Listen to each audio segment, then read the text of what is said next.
It's bowl season, and the Big Mountain's here to give you our first weekend of picks.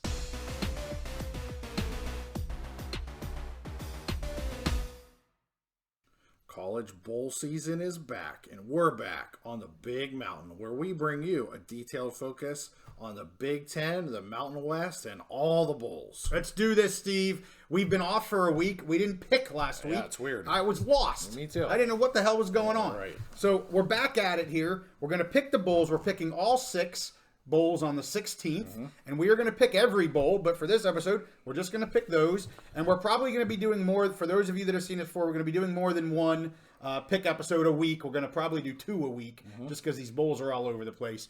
Hey, but if you're new to us, let's introduce ourselves. I'm JY. This is my good friend Steve. We have picked all the Big Ten, all the Mountain West, and some other games throughout the season. We were over 50% in both our picks and our locks.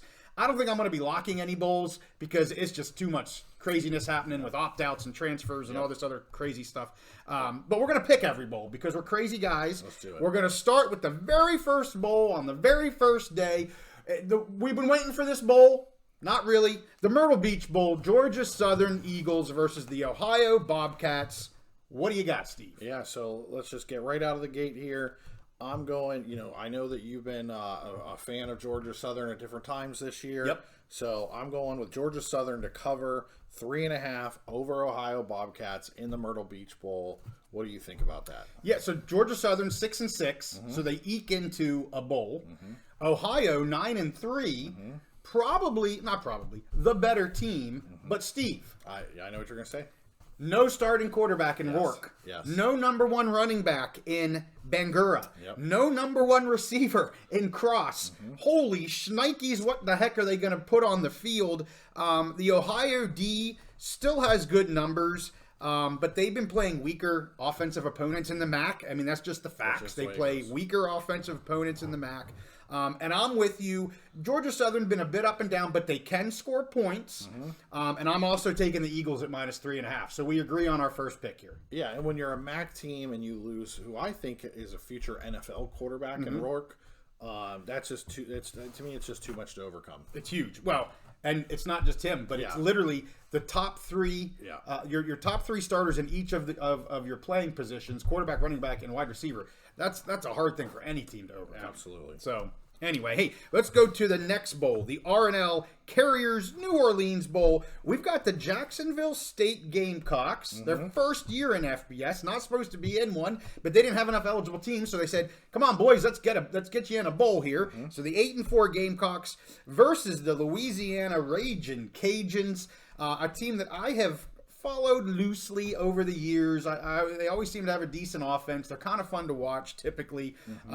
As I said, Jackson State in this because there wasn't enough eligible teams, so they get in a bowl. But they did have a strong year at 8-4. Nothing to sneeze at in your first season in FBS. I think this is going to be a high-scoring affair from both sides. I think it's going to be a close game. And as we've done over the course of the season, when we're talking close games, give me some points. So I'm going to take the Ragin' Cajuns +3. Okay, all right. So this is our first head-to-head matchup here. And so I'm going to go the opposite just to be different. Okay. And I'm going to go Jacksonville State -3. I don't exactly know why. I just have a feeling about Jacksonville State. And so I'm picking them to cover. That's a more fun pick. Yeah. I mean, first-year team in FBS, first bowl Absolutely. game. It's way more fun to pick that. I wish from the beginner's luck, whatever the heck you want to call it. Yeah. But I'm sticking with the Ragin' Cajuns. All right. So, hey, we disagree. Yeah. All right. Well, So that's good. That's our first chance for me to take the lead. Okay. Okay. All right. Let's get with the third one. What do you got? Okay. Which game is this? Avocado. How am I supposed to say it? The Avocados from Mexico. Cure Bowl. Miami Redhawks. Miami of Ohio Redhawks. Sitting at 11-2. Best team in that conference. Against Appy State Mountaineers, nothing to sneeze at there in Appalachian State. No, so I'm going to go ahead and take my Miami +6.5. Just a good solid MAC team. Obviously, Appalachian State has been playing better opponents than any MAC team has been playing all year. But there's a lot of changes, a lot of things going on in Appalachian State right now.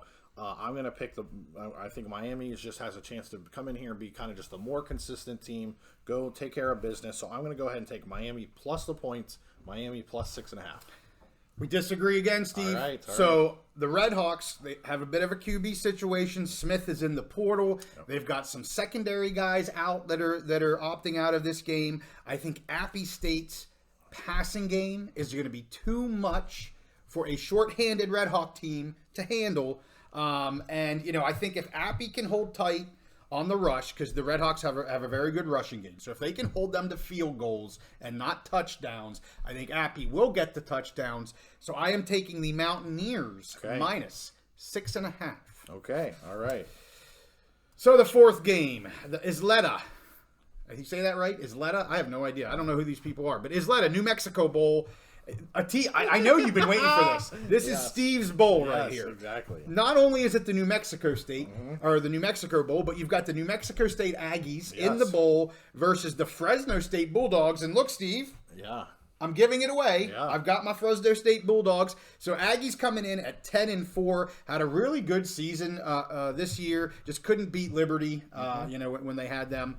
I'm not big on that conference. I you know me. Anybody that's seen us, I hate that Liberty is in the NY6 Bowl. Really frustrates me. But we're not talking about them right now. And Fresno, just with a really disappointing end to their season, they lost their last 3 games. I mean, they're sitting at 8-1 and just fall apart. Now, Keene's injury obviously had a lot to do with this. But to me, Conference USA is just not the same type of play or teams that you get in the Mountain West. So, with New Mexico State missing 2 of their top 4 wide receivers, supposedly their starting quarterback, Pavia, is supposed to be playing here. I think he's had some shoulder issues. All signs are that he will play. They better hope he plays, because if he doesn't play, Fresno rolls in this game. Or if he gets hurt in this game, Fresno rolls in this game. Keene should be healthy. He should be good to go. The Bulldogs getting 3.5 here. A lot of the money, I think, going on Pavia that he's going to play. And if he does and he plays well, they'll win the game. I don't trust it. I don't trust his health. I don't trust that he's missing some of his top targets. So I'm taking the Bulldogs. Got to go my Mountain West. Plus 3.5. Fresno State. Going the opposite way. Oh my gosh. We stuck with Fresno State so long, and they just kept losing and losing. I know a lot of people say it's because of Mikey Keene, and he's going to be back. I just get the feeling that team kind of just quit on the season, and you get these weird bowl games where a more talented team loses to the less talented team that's got more to fight for. Yeah. And that just feels like, and I've been a kind of a hater on the New Mexico programs. Yes. Said we should just kick them out of college football. Yeah. But really, I'm actually a believer. I believe New Mexico State is Jerry Kill, is the head coach. Yep. He used to be in Minnesota. It was a fantastic coach in the Big Ten. He had some medical issues that kept him from doing his duties as the head coach there. I think actually he got railroaded a little bit by Minnesota. This team has rallied around him completely. Yeah. They don't have the talent that Fresno State has, but I think they're going to have more motivation. So I'm taking New Mexico State minus 3.5. Wow, all right. Going with it. I'm riding the New Mexico State train, riding the Aggie train. Well, and you mentioned that the health issues of the New Mexico State coach. Yeah. Fresno will be without their coach because of health issues. He's taking a step back. Yeah. He's not, at least for right now, he's not retiring or leaving the team, but he will not coach this bowl game because of health issues. Right. So we'll see how they handle that. Steve, why don't we go to the next one here? The LA Bowl, the Starco LA Bowl.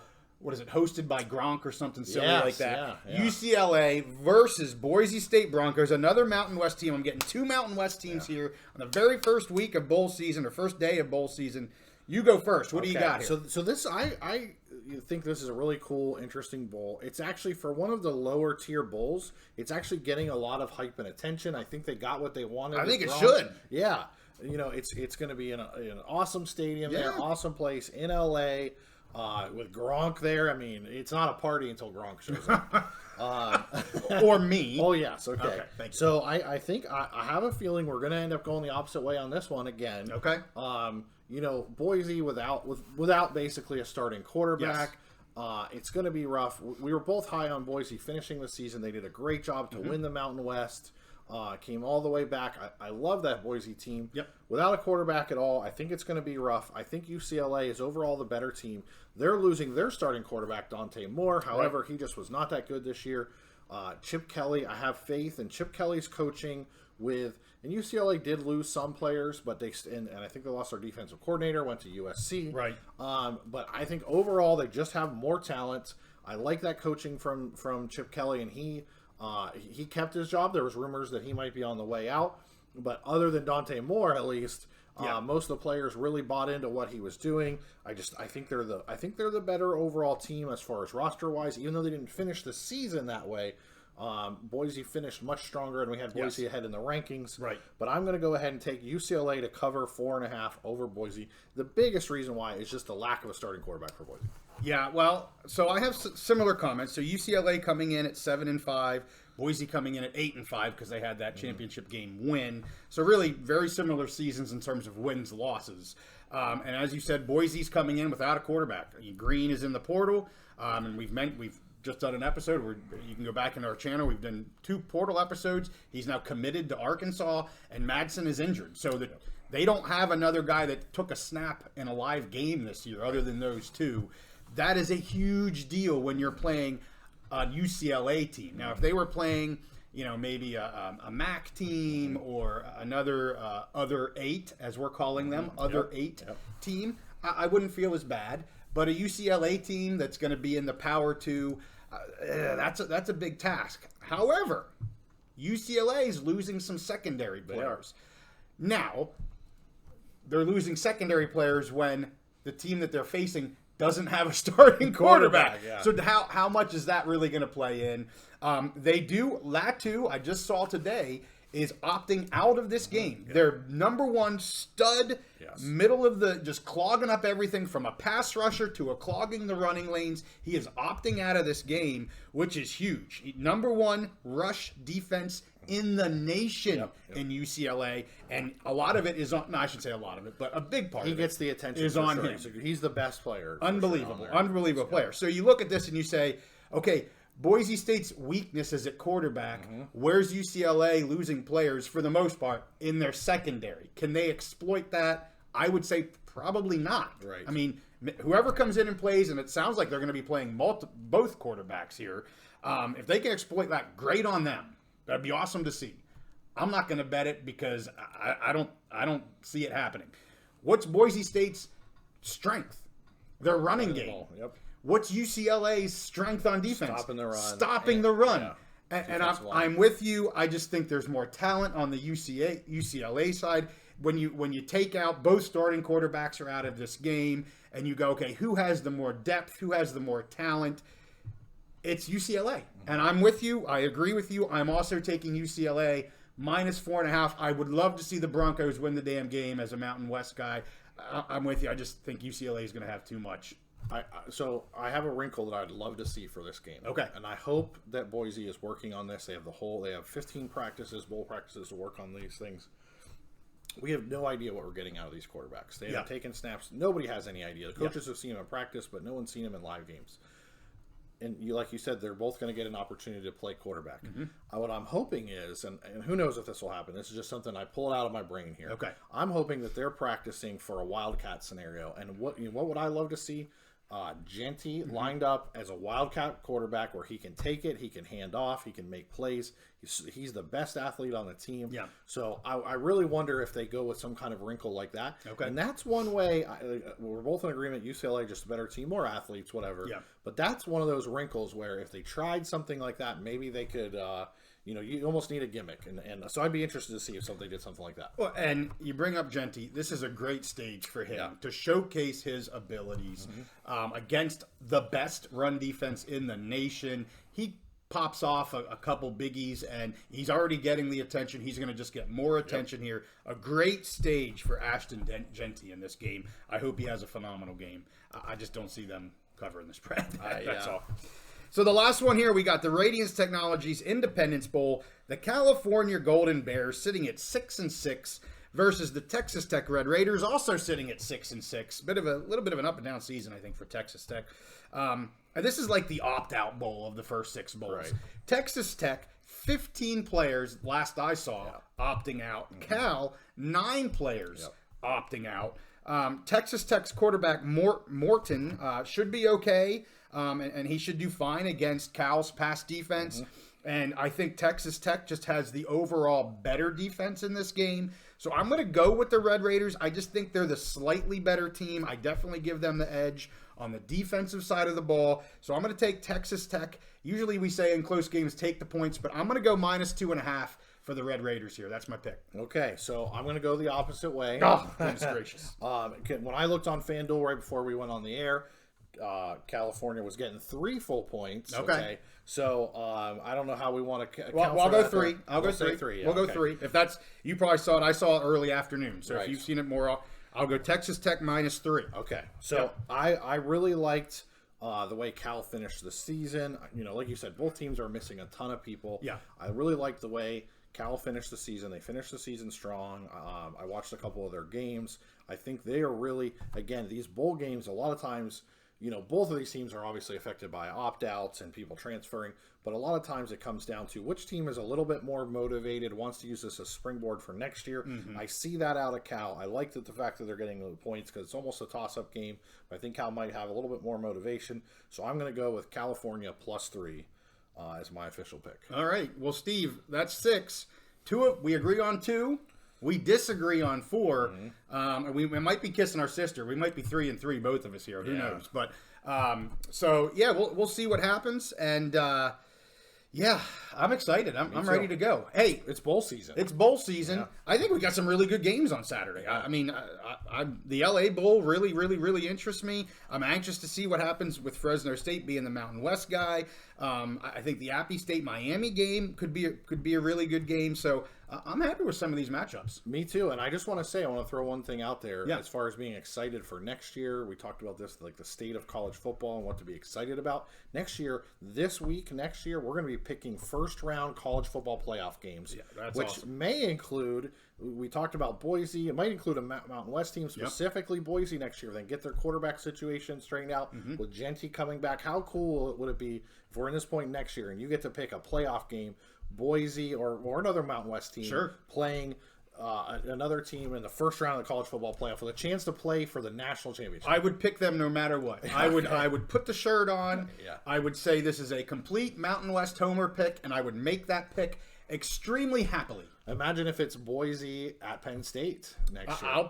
I don't care who it is. As long as it's a Mountain West team in, I couldn't care less. All right. So, hey, we want to remind you, we will do our first live pick episode on Tuesday the 19th. We're going to air it live at 8 p.m. Not 8 a.m. Good Lord. 8 p.m. 8 p.m. Eastern time. So that's 10 o'clock in Wyoming and 11 o'clock in Fresno, right? No. You're going it's the opposite way. Okay. It's 5 o'clock. Sorry, my bad. That's okay. No, I never learned my time zones in elementary school. It's 5 o'clock in Fresno. Okay. It's 6 o'clock in the Mountain time zone. Gotcha. Okay. So yeah, 6 o'clock Mountain, 5 o'clock Western. Perfect. We're in the East Coast, so we're doing 8 o'clock. We'll get something up, hopefully right at 8. We might not be live right at 8. But hey, join us. You can chatter with us on the text. We can go back and forth. We'll be making picks. You can tell us what you think.